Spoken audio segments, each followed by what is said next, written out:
At R2 Studios, we're on a mission to democratize history through podcasting. But making our shows for you requires a lot of investment. For every minute you hear, our team has spent countless hours researching in the archives, interviewing guests, writing scripts, and editing audio. Invest in us today so you can help us make the best history podcast out there. Head to r2studios.org and click on Support Us to find out how. Thanks for listening.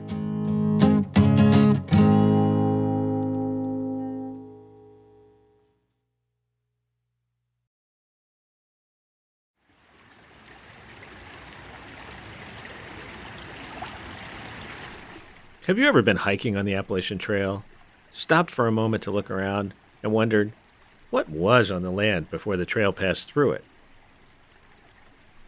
The AT passes through many iconic locations that have changed over the years. Sometimes those changes are small. Other times they are very, very big.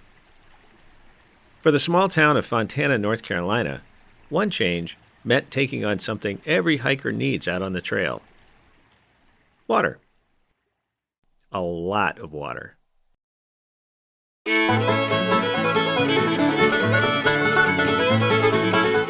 Welcome to The Green Tunnel, a podcast on the history of the Appalachian Trail. My name is Mills Kelly, and I'm your host. In previous episodes, we've explored what happens along the trail when people living in the mountains were forced to move from their homes to make way for national parks, national forests, or reservoirs. Hikers aren't always aware of the history of those communities, especially when little remains of those lost landscapes. But what about those times when you can't even see the land at all? Today, we're hiking on the border of Tennessee and North Carolina, to the site of Fontana Dam. It's the tallest dam east of the Rocky Mountains. Constructed in the 1940s by the Tennessee Valley Authority, or TVA, the dam and its resulting 10,000-acre reservoir flooded 4 towns and displaced around 100 people. And it affected the daily lives and memories of many more. When you know where to look, you might spot the ghostly remains of the communities drowned by Fontana Lake. Perhaps you'll see the ruins of a house, or the roads where residents once lived and walked. But if you're like most hikers who walk the section of the AT that passes over the top of Fontana Dam, you'll probably only notice the mountain views, the gray concrete, and the cool blue waters of the lake below. The TVA was created by an act of Congress in 1933 as part of President Franklin Roosevelt's New Deal program. The TVA was just one of a whole alphabet soup of federal agencies designed to combat the Great Depression. It created jobs and helped transform the Tennessee River Valley through various projects including electrification of rural communities, flood control measures, and agricultural land preservation.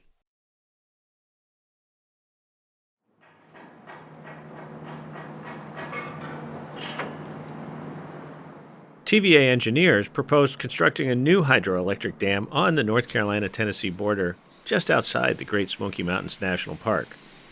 The dam was named for the small lumber and copper mining town of Fontana that was located where Eagle Creek met the Little Tennessee River in Graham County, North Carolina. Work on Fontana Dam began in January 1942, just weeks after the Japanese attack on Pearl Harbor. The project provided many badly needed jobs in the area and helped meet the growing electrical needs of the local aluminum industry. The production of aluminum requires an enormous amount of power, and during World War II, the need for reliable supplies of electricity became even more important. Aluminum was a critical component of the airplanes and other materials needed for the war effort. So it's no wonder, then, that Fontana Dam was built with record speed.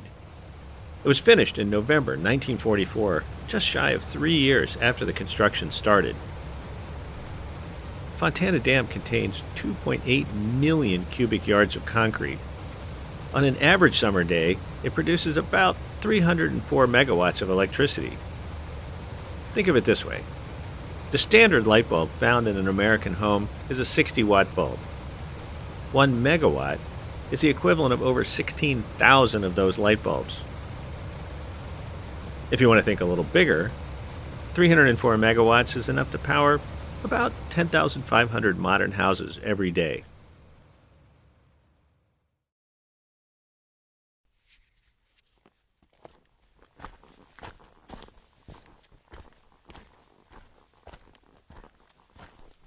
So what about the Appalachian Trail? In 1946, 2 years after the dam was completed, the Smoky Mountains Hiking Club suggested relocating a nearby section of the AT so that it would pass over the dam. The new route brought the trail north along Fontana Lake, across the top of the dam, and then into the Great Smoky Mountains National Park. Of all the views along the AT, the almost half a mile that goes directly across the top of Fontana Dam has been described by hikers as one of the most breathtaking. Below the dam are views of the Little Tennessee River, and above, the Great Smoky Mountains.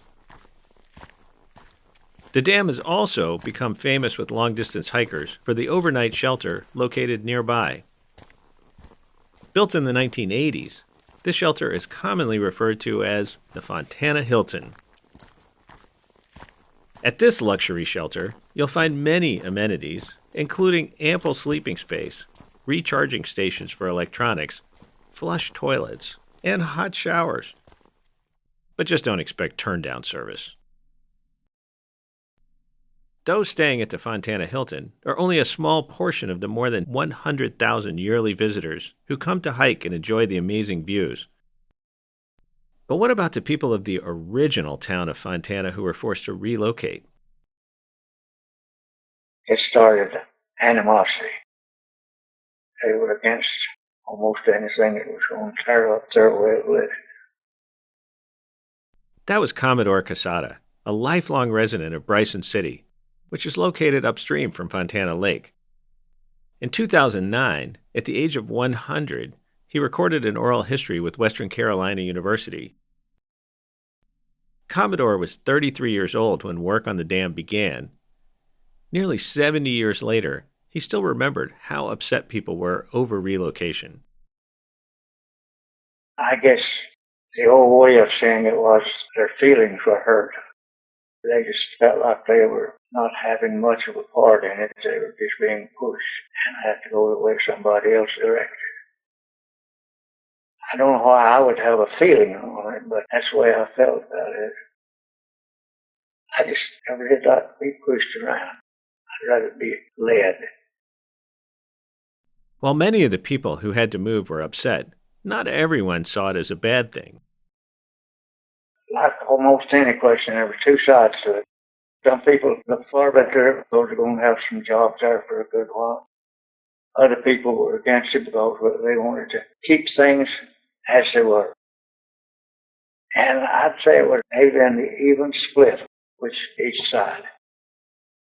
Discussion you heard sometimes got a little off track and it wouldn't be important to anybody. But all in all, I think the general public here wanted the dam. They wanted it in a different way. They would rather have been built by North Carolina people. But there was no way to do that, so TVA is it.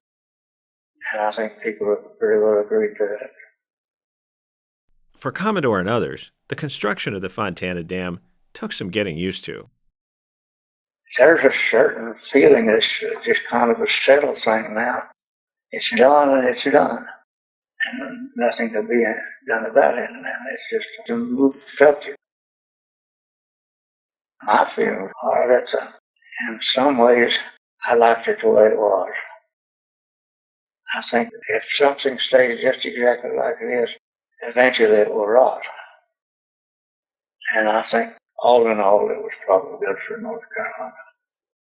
But though you'd find some that cuss up a storm about the lake and everything, but people I think just accepted it and started using it, fishing and boating and everything.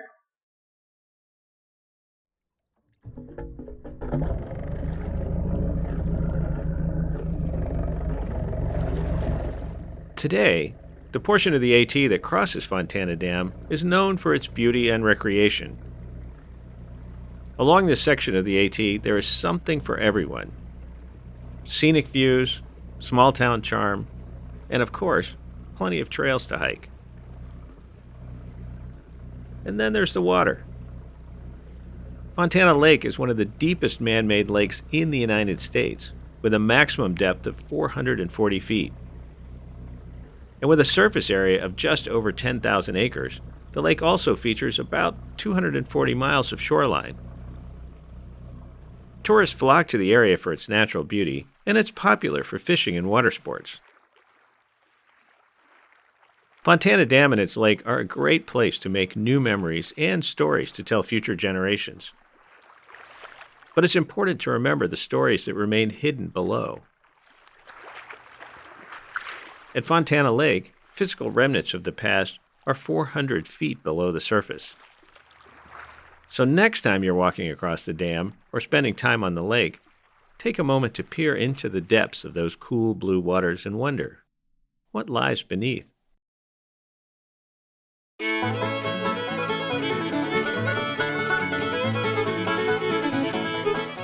The Green Tunnel is a production of R2 Studios at the Roy Rosenzweig Center for History and New Media at George Mason University. Today's Dam episode was produced by me, Rachel White, and Haley Model. Jeanette Patrick and Jim Ambuski are the executive producers.